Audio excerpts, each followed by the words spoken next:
کہ میں نے زمین و آسمان کو 6 دنوں میں بنایا، 6 دنوں میں ہم نے آسمان کو تان دیا، 6 دنوں میں ہم نے زمین کو بچھا دیا، 6 دنوں کے اندر ہم نے پہاڑوں کو جما دیا، 6 دنوں کے اندر ہم نے سمندروں کو اچھال دیا، 6 دنوں کے اندر ہم نے جھرنوں کو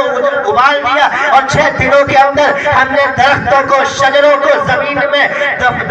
میں گاڑ دیا۔ اسی طریقے سے اللہ تبارک و تعالیٰ نے سب سارے نظاموں کو دنیا کی خوبصورتی کو مخاطب کر کے، دنیا کو پیش کر کے، اس دنیا کی حاضرین کو لے کر اللہ سے سوال کیا جائے، یا اللہ یہ تو نے رنگین دنیا بنائی، یہ تو نے دلکش دنیا بنائی، یہ تو نے بہترین دنیا بنائی، اس کو سجایا سنوارا، آسمانوں کو تاروں سے سجایا، یا اللہ تبارک و تعالی اتنی بہترین دنیا بنا کر آخر تو نے یہ کیوں فرما دیا وَمَا الْحَيَاةُ الدُّنْيَا إِلَّا مَتَاعُ الْغُرُورِ وَآخَرَ الْحَيَاةَ الدُّنْيا۔ اے اللہ یہ خطاب کیوں، یہ اتنی پیاری سے دنیا بنا کر یہ کیوں فرمایا کہ اے انسانوں سنو، اے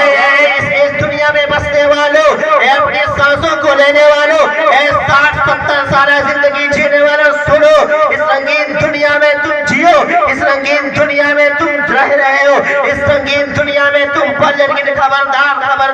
اس بنانے والے کے پیغام کو یہ بھی سن لینا، وَمَا الْحَيَاةُ الدُّنْيَا إِلَّا مَتَاعُ الْغُرُورِ۔ یقین کر لینا کہ اس بنانے والے نے خود فرما دیا یہ دنیا تمہاری حقیقت نہیں ہے، یہ دنیا تمہاری حقیقی زندگی نہیں ہے، اس بنانے والے نے خود فرما دیا یہ دنیا تمہارے لیے دھوکہ ہے، فریب ہے، مچھر کا پر۔ یہ ہمارے اللہ نے خود فرمایا۔ اور پھر سوال کیا جائے، یا اللہ تو نے نبیوں کا سلسلہ چالو کیا، تو نے آدم علیہ السلام کو بھیجا، ابراہیم کو بھیجا، نوح کو بھیجا، شیس کو بھیجا،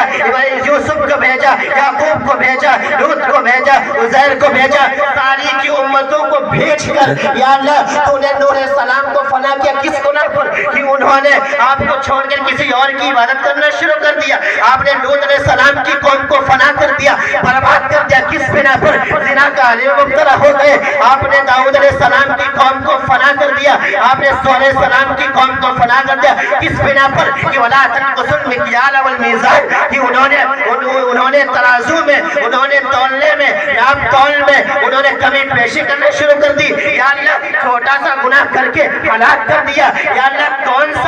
سا شکر ہے، یا اللہ کون سی مہربانی ہے، یا اللہ کون سا کرم ہے کہ ہم آج کوئی امت مسلمہ، امت محمدیہ میں کہ میں کہہ کر میں یہ بات کہہ رہا ہوں کہ آج امت محمدیہ کے اندر کوئی گناہ ایسا باقی نہیں رہ گیا جو امت محمدیہ نہ کرے۔ اور وہی گناہ، وہی زنا جس کی وجہ سے اللہ نے زمین کو اٹھایا پٹک دیا، جس کی وجہ سے اللہ نے آسمانوں کو چیر کر پانی برسا دیا، جس کی وجہ سے اللہ نے درختوں کو حکم دیا طوفان لا دیا، جس گناہ کے واسطے میں اللہ نے زمین کو پھاڑ کر دھسا دیا پوری قوموں کو، پورے ملکوں کو، پوری اقوام کو۔ لیکن یا اللہ کون سا شکر ہے، یا اللہ کون سی مہربانی ہے کہ ہم گناہ کر رہے ہیں، ہم نمازیں چھوڑ رہے ہیں، ہم داڑیاں کٹا رہے ہیں، ہم سڑکوں پر آپ صلی اللہ علیہ وسلم کی سنتوں کو پائمال کر رہے ہیں، لیکن پھر بھی روزی دے رہا ہے، پھر بھی زندگی دے رہا ہے، پھر بھی کپڑے دے رہا ہے۔ ارے یہ تو چھوٹی سی بات ہے، میں تو آدم علیہ السلام کی قول پر قربان جاؤں، میں تو آدم علیہ السلام کی قول کو سن کر رونے لگتا ہوں کہ ہائے آدم نے کیا کہا تھا۔ آدم نے کہا تھا اپنے بیٹے شیس سے کہ اے بیٹا شیس سن، اے بیٹے شیس سن، میں آدم ہوں، میں سب سے پہلا آدمیت کا لقب پانے والا ہوں، میں سب سے پہلا اس پوری کائنات کا انسان ہوں، لیکن اللہ نے مجھے جنت میں رکھا اور میں نے کون سا گناہ کیا تھا؟ یا اللہ میں نے کون سا؟ اے شیس میرے بیٹے سن، میں تجھے اپنا گناہ بیان کر رہا ہوں، میں نے صرف اللہ نے منع کیا تھا کہ اے آدم اس درخت کے قریب نہ جانا، اس درخت کے پاس مت جانا، اس درخت کا پھل مت کھانا ورنہ ہلاک ہو جاؤ گے۔ ہم نے وہ پھل کھایا، وہ بھی غلطی سے، وہ بھی شیطان کے بہکاوے میں اللہ نے ننگا کر دیا، زمین میں بھیج دیا، اور 40 سال تک، اور ایک روایت میں آتا 300 سال تک روتے رہے، گڑ گراتے رہے، تب اللہ نے ان کی دعا کو قبول کیا۔ لیکن اے بیٹے شیس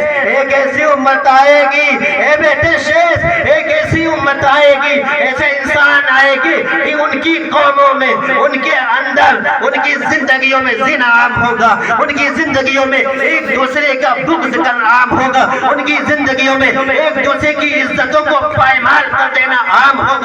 کی زندگیوں میں ایک دوسرے کی عزتوں کو چوراہے کے بیچ میں اچھال دینا عام ہوگا، لیکن پھر بھی اللہ اسے ناراض نہیں ہوگا، پھر بھی اللہ انہیں روزی دے گا، پھر بھی اللہ انہیں کھلائے گا۔ یا اللہ میں مخاطب ہونا چاہتا ہوں، وہ کس لیے مہربانی؟ تو عزیز ساتھی، قرآن پر نظر ڈالو، علماء کے بیان پر نظر ڈالو، علماء قرآن پر نظر ڈالو، بڑی بڑی کتابوں پر نظر ڈالو، ہر ایک پر یہی جواب ملتا ہے۔ اگر یہ اللہ کی مہربانی ہے، اگر یہ اللہ کا کرم ہے، تو صرف ایک بنا پر کہ ہم محمد عربی صلی اللہ علیہ وسلم کی امت ہیں، صرف اور صرف ایک بنا۔ کیوں مہربانی؟ ہم اللہ کے نبی صلی اللہ علیہ وسلم، کتنا پیارا نبی، کتنا لاجواب نبی، جس کی وجہ سے قیامت رکی ہوئی ہے، جس کی وجہ سے ہم بچے ہوئے عذاب سے۔ ہمیں افسوس ہونا کرنا چاہیے۔ کتنا پیارا نبی کا طریقہ پا کر، اتنے پیارے نبی کا سنت، اتنے پیارے نبی کی